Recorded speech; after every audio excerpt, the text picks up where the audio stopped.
Okay, so machine learning, it's everywhere these days. It's suggesting what you should watch next on YouTube or Netflix or whatever you're using. It's, getting rid of spam and our inboxes. It's helping doctors figure out, what's going on with patients.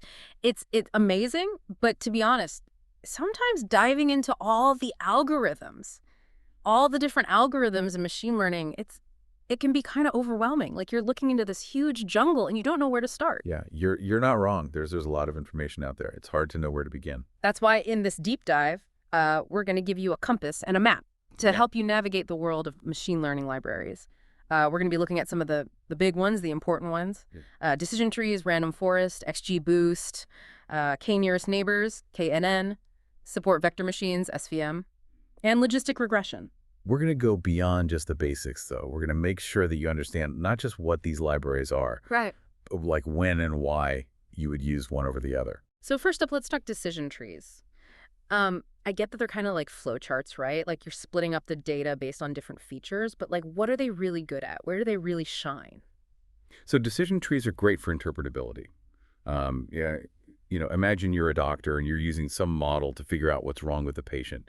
With the decision tree, you can actually follow the logic step by step and see why the model made a particular prediction.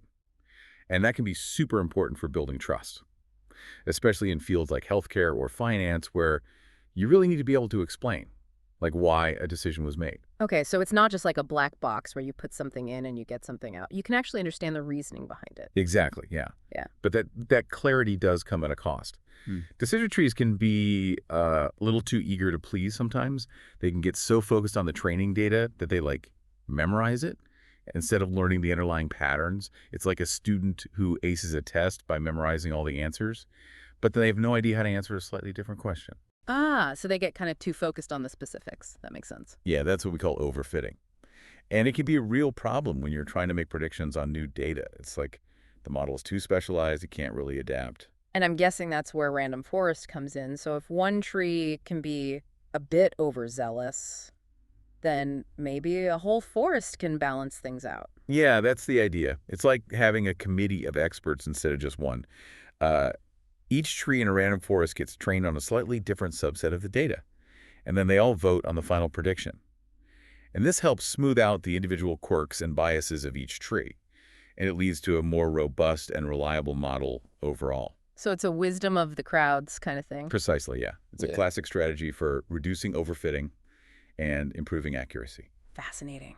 Now, XGBoost, it always sounds to me like it's like the ultimate machine learning champion. It's like it always wins competitions. It just blows everything else out of the water. What's the secret sauce? So it's true. XGBoost is a very powerful algorithm.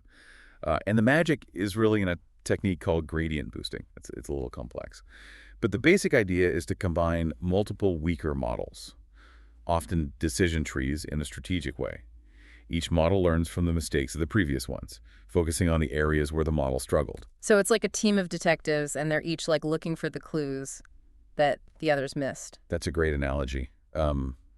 This iterative learning process makes XGBoost incredibly powerful, especially when you have complex data sets where there's lots of features, lots of intricate relationships. Now let's switch gears a bit and talk about k-nearest neighbors, or KNN.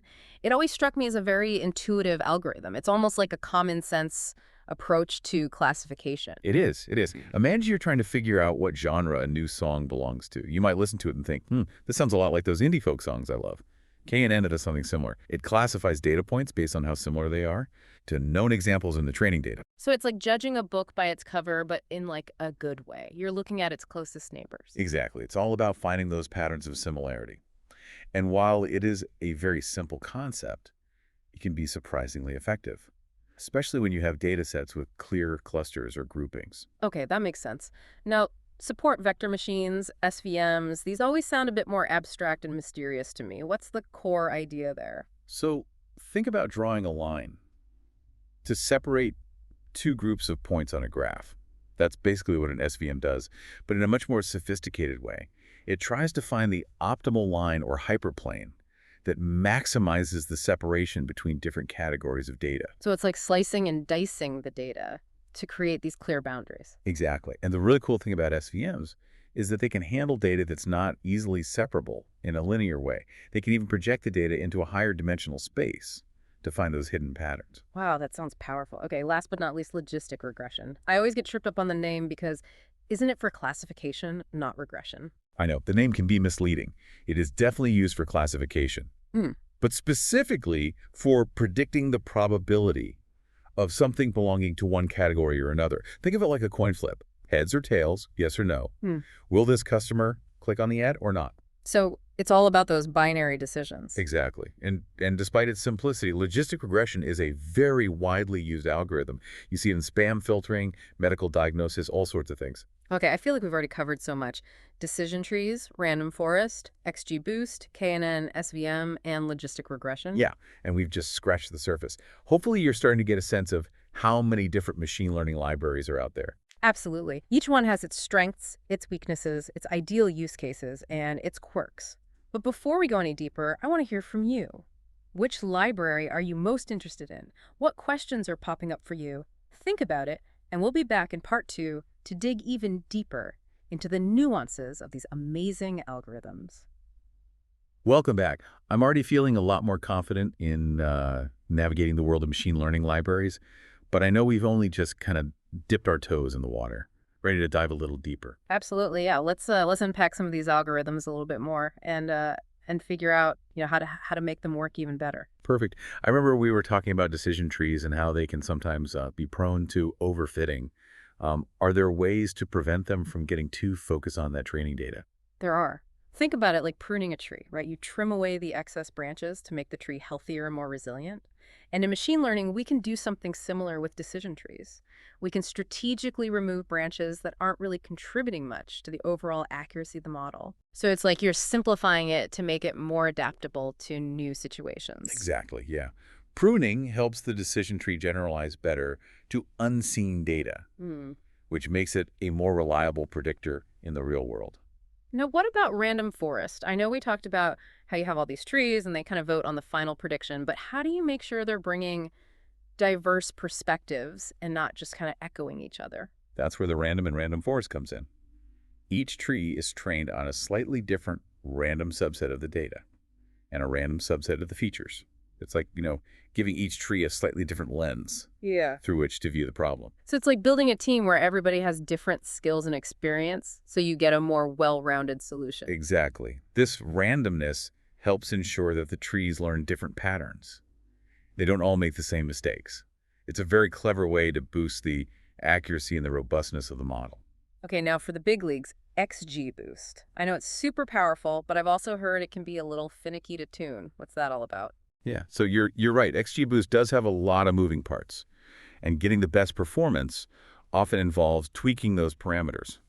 Um, think of it like fine-tuning a race car. You want to get the best speed and handling. So there's no one-size-fits-all setting. You have to adjust it based on the track, the conditions. Exactly. It's a little bit of an art and a science. You might adjust the learning rate to control how quickly the model learns, or you might tweak the tree depth to limit the complexity of the individual trees. So it's a little trial and error. You're trying to find that sweet spot where everything just clicks. It can be, Mm-hmm. but it's also where the expertise comes in. Knowing which parameters to adjust and how they interact. That's really key to unlocking the full power of XGBoost. Now let's shift gears over to k-nearest neighbors. I'm curious, how does it actually determine nearest? Is it just like purely based on physical distance between data points? That's a great question. So the concept of distance can be defined in different ways. The most common approach is Euclidean distance, which is like measuring the straight line distance between 2 points on a map. Okay, so like using a ruler. Exactly. But there are other ways to measure distance too, like Manhattan distance, which is like navigating a city grid, where you can only move horizontally or vertically. Interesting. So you can choose the type of distance that makes the most sense for the data and the problem you're trying to solve. Precisely. The choice of distance metric can have a big impact on the results. So it's something to think carefully about. Now, what about support vector machines? I love that visual of them like slicing through the data to create those boundaries, but are they always the best tool for the job? SVMs are powerful, but they do have some limitations. For example, they can be very computationally expensive, especially when you're dealing with massive data sets. It's like trying to draw a perfectly straight line through this giant cloud of points. Takes a lot of processing power. So they're not always the most efficient option. Not necessarily no.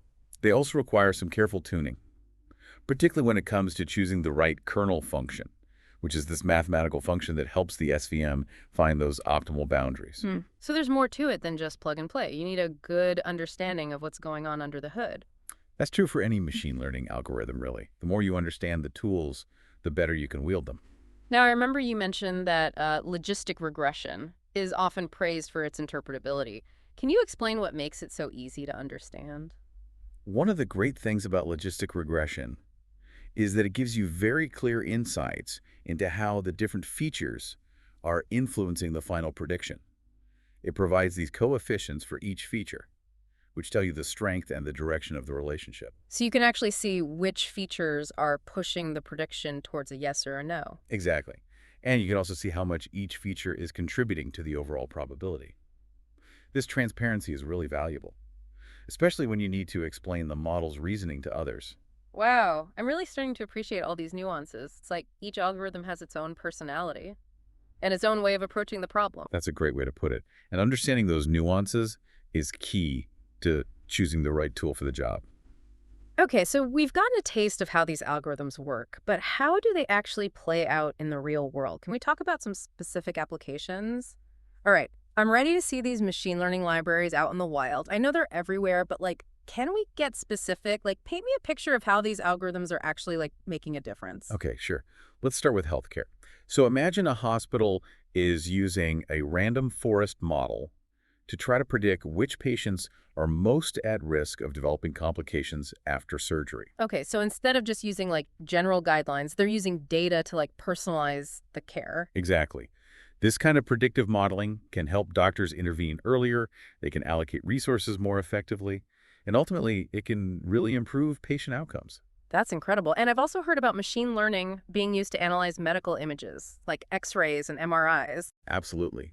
Deep learning, which is a specialized type of machine learning, is really revolutionizing medical imaging. These algorithms can detect these subtle patterns that might be missed by the human eye, and this can help diagnose things like cancer much earlier and more accurately. It's like having a second set of eyes, but with superhuman pattern recognition. That's a great way to put it. And we can't forget about drug discovery. Machine learning is playing a crucial role in identifying promising new drug candidates and speeding up the development of new therapies. Wow, so it's impacting healthcare at every level, from diagnosis to treatment to drug development. Okay, Right. what about finance? I know algorithms are used for things like fraud detection. All right, imagine a bank using an SVM to analyze credit card transactions in real time. So the SVM can learn to distinguish between normal spending patterns and suspicious activity. And it can flag those potentially fraudulent transactions so that somebody can investigate them. So it's like having this army of digital detectives constantly monitoring for anything out of the ordinary. Exactly.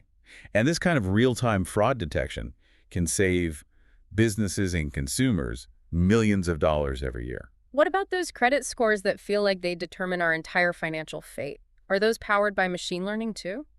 Often, yes. Lenders will use models, sometimes powered by algorithms like logistic regression or even XGBoost, to try to predict how likely someone is to repay a loan. They'll consider things like your credit history, your income, your jet levels. All that goes into calculating a credit score. And then that helps them decide whether to approve your loan and what interest rate to offer you. So it's all about assessing risk and Yeah. making these really important decisions based on data. Exactly. Okay, let's move into the world of marketing. We've all experienced those product recommendations online that are sometimes eerily accurate. How do they know? That's often the work of KNN. Remember, KNN is all about finding similar examples. So if you've been browsing for hiking boots, for example, the algorithm might recommend other hiking gear or similar products that were purchased by people with similar shopping habits to you. So it's like, hey, people who liked this also like that. Maybe you'll like it too. Exactly. It's all about leveraging those patterns of similarity to personalize the shopping experience.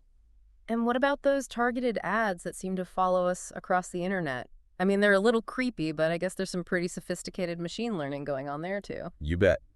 Logistic regression is often the brains behind those targeted ad campaigns. It predicts how likely you are to click on an ad based on your demographics, your interests, your browsing history, all sorts of data points. So it's constantly learning, trying to figure out what's going to make us click. Exactly. It's all about optimizing those ad campaigns. Right. Wow, it's really amazing how machine learning is just like woven into our lives. It's in healthcare, it's in finance, it's in marketing, it's everywhere. And this is really just the beginning. As the field continues to advance, we can expect to see even more innovative and impactful applications. Okay, so we've explored these algorithms, we've seen them in action out in the wild, but I'm still wondering, how do you choose the right library for a particular task? Is there like a secret formula? There's no magic formula, but there are a few key things to keep in mind. First, think about the nature of your data. Is it structured or unstructured? How many features do you have? What are the data types? So it's like understanding the ingredients before you start cooking. Exactly. Then think about the problem you're trying to solve. Are you trying to predict a category, a continuous value, or something else entirely? So matching the tool to the task. Precisely. And finally, think about what you want to get out of it. Do you need a model that's really interpretable?